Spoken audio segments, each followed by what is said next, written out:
What's up, everybody? Welcome to Podcast Now, Back to the Past. I'm Alex, and in this video, I want to talk about Dragon Ball Z, The Legacy of Goku. Now, I'm pretty excited to go through this kind of trilogy. I see great things about specifically the second game, maybe even the third game, but let me tell you all something right now. The first game, it is rough, but it's one that I had to get to. I had to actually try this game out. Never played it before, but when you look at it, and what I kind of wanted to do on this channel, I want to nail a lot of these Dragon Ball games, and I kind of wanted to start at the beginning. Now, because of Sparking Zero, I started the Budokai games, right? I did Budokai 1, 2, 3, and Budokai 1 released the same year as this did. This released in the spring. It depends, I guess, on the territories you want to talk about, but generally, this released in the spring, Budokai released in the fall, and the rest is history. I think Budokai is the far superior game. I grew up on the Budokai and then later the Budokai Tenkaichi franchise, so, when I think of Dragon Ball and Dragon Ball games, I have a very specific template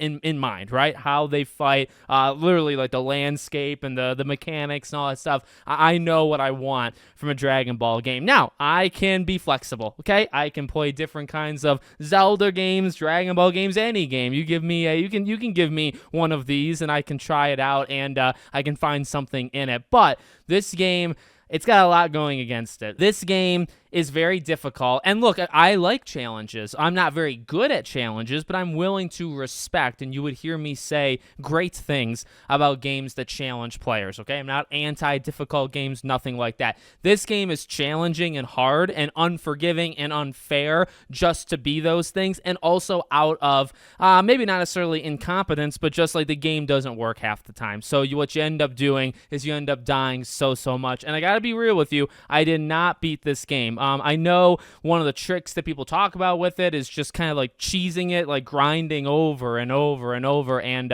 getting pretty darn powerful. I tried that to a degree. I didn't find my power went up all that much or the health or whatever, but I did get, I got farther than I thought. I got stumped pretty much right away, and then it continued over and over and over again, but I actually did continue to push, and I made it to like further segments of this game than I thought I was in the first 10-15 minutes of the game, but alas, this is not a good Dragon Ball game. This is one that I wouldn't recommend you playing. I mean, look, to have it in your collection, to have it, to have played it once in your life is definitely, I think, a good thing, but I can't honestly recommend going back and playing this game. Okay, so let's talk a little bit about the specifics, right? So the first thing, and we talk about this quite a bit with a lot of these Dragon Ball games, right, is, they only have so much story that they can kind of go over, and what you realize from the Budokai, Tenkaichi, Sparking Zero, like, you end up dabbling in a lot of the same arcs that you've already done before, and the trick is to kind of find different ways of doing it. Now, this game actually had, I think, an avenue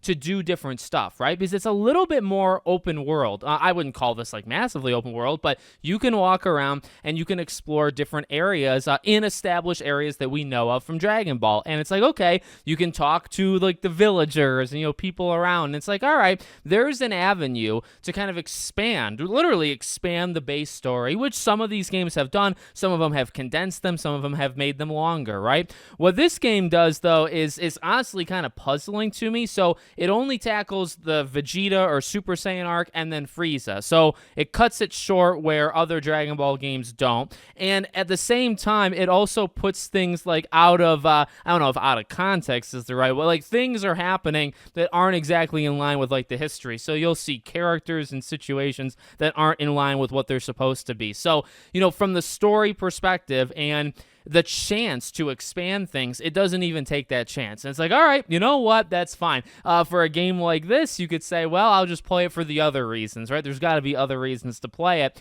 Well, I guess it would be the challenge because you don't really feel, and I heard somebody say this as I was watching, some other things, just to even see some of the later parts of the levels. I couldn't get to Frieza myself, so I kind of wanted to see how some of that stuff played out. And, what you see a lot of people talking about is like, what did this game actually do for us as players? It doesn't really make you feel like Goku, right? Like you're going around. Now, you can only play as him. I guess it's literally the legacy of Goku, so you expect to play him the whole time. But you got your familiar cast of characters, and you're going around, and what you are left with is a game of stunning people, blasting people from afar, hitbox. The hitboxes in this game are tragic. I think if there's anything for me to actually complain about, and that's really actually where the difficulty comes in, is the hitboxes. There'll be times, well, firstly, as I learned, I think through a video, so there was a Zelda in 1991. I don't know if it was the first game, but it's an example of a game that you're able to do diagonal movement, right? So this game,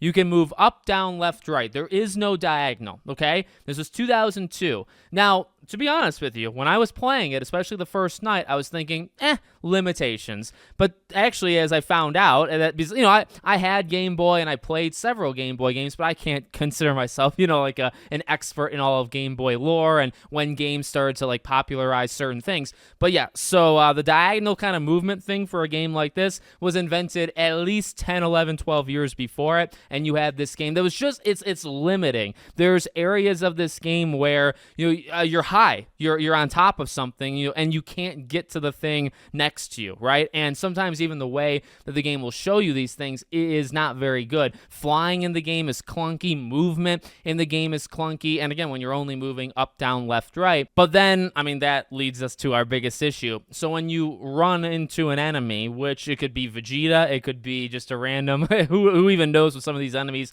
actually are, whenever you run into them, okay, wolves, I guess, like, these enemies can do so much damage on you that it's unbelievable, okay? So they can take out a third of your life. I think Vegeta is able to do something like that. And what oftentimes happens is you'll kind of go toe-to-toe with them. You'll line up. You'll square up. And I actually had this happen. I wanted to test this thing out a couple different times. So I was punching in the direction of the enemy, and I was lined up, but I wasn't lined up exactly perfect. However, at other times, I was lined up perfectly with enemies. In fact, I was on top of them, and my hits were still not registering. The enemy was not taking damage. But one time in particular, I can remember, I was facing off against an enemy, like up, down, and I was throwing punches. I was going all out, and I didn't hit them once, and then they hit me, and they killed me.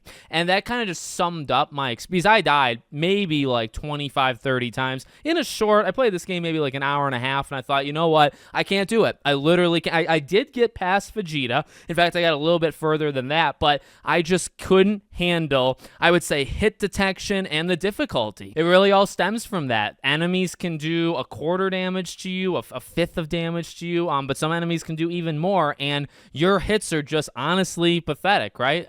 Even like your beam kind of blasts, it feels like when you use just your fisticuffs, you do way more damage, and I feel like that's kind of the thing that gets more powered up as you level up, although I have no proof of that. It's just my own speculation based off me playing it. I felt like his hands were getting more powerful as I leveled up versus any kind of blast or any kind of stun move or anything like that. None of those things seem to really work. None of them seem to actually deal damage to the enemy. But honestly, guys, I gotta be real. It's just not fun. This game is just not all that fun. The story doesn't do it in an interesting way. It's very limited in the story. It's very limited in even the ways that they could expand it. Even some of the dialogue is pretty fundamental. Like it's even more fundamental than some of the Budokai games at the same time, in the same like time period as it. And then the fighting, it's like, again, when I think of Dragon Ball games, honestly, replaying these, Sparking Zero is incredible, okay? It's a game that I absolutely wanted. I covered it a lot on podcasts. Now,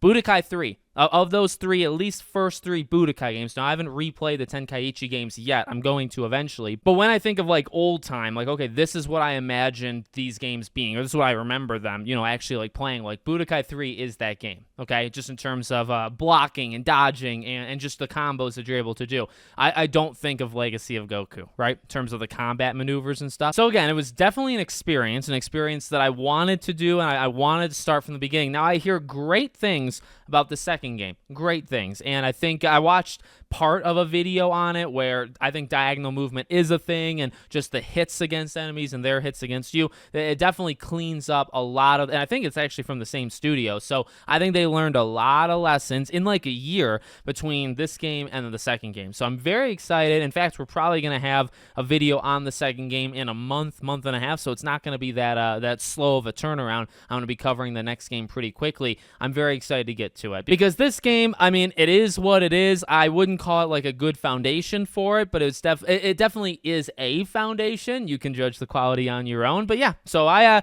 definitely wanted to do it, and I did. I guess that's my ringing endorsement. So let me know what you guys think in the comments. Make sure, as always, you're subscribed to the channel, bell icon turned on. I hope to see you all on the next one.